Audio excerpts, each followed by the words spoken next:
What happened to the California mission lands after secularization?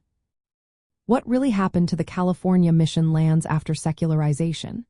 This is a fascinating chapter in California's history that reflects broader themes in Latin American history and European influence. After Mexico gained independence from Spain in the year 1821, the Mexican government wanted to reduce the power of the Catholic Church in California. To do this, they initiated a process called secularization. This was formalized by the Mexican Secularization Act of 1833. This act transferred control of the mission lands from the Franciscan missionaries to the Mexican civil authorities. The missions had been established by Spanish Franciscan priests between the years 1769 and 1823.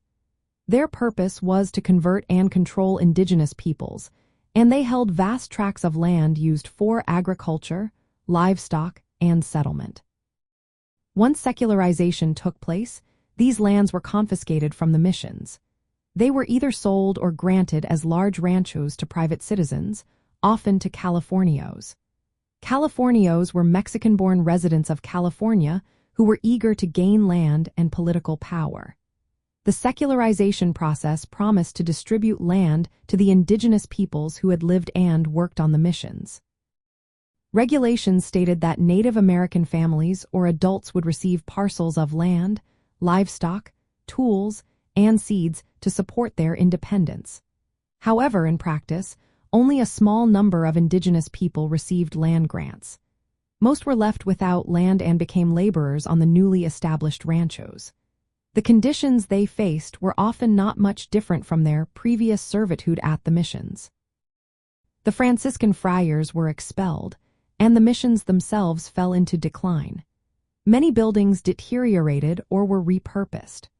While some church buildings and small surrounding areas were retained for religious use, the majority of mission lands were secularized and integrated into the Mexican land grant system. From the perspective of Latin culture, this period reflects a complex transition. The missions had been centers of religious and cultural influence, shaping the lives of indigenous peoples through Spanish colonial and Catholic traditions. Secularization marked a shift from ecclesiastical to civil control. This change reflected the new Mexican Republic's efforts to assert sovereignty and promote settlement and economic development. At the same time, it exposed the vulnerability of indigenous communities.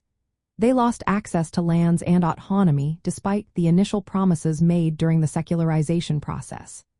After secularization, California mission lands were removed from church control, redistributed mainly as ranchos to private citizens, and only partially granted to indigenous peoples. This led to significant social and cultural changes in the region. The missions themselves declined as religious institutions, marking the end of an era in California's colonial history.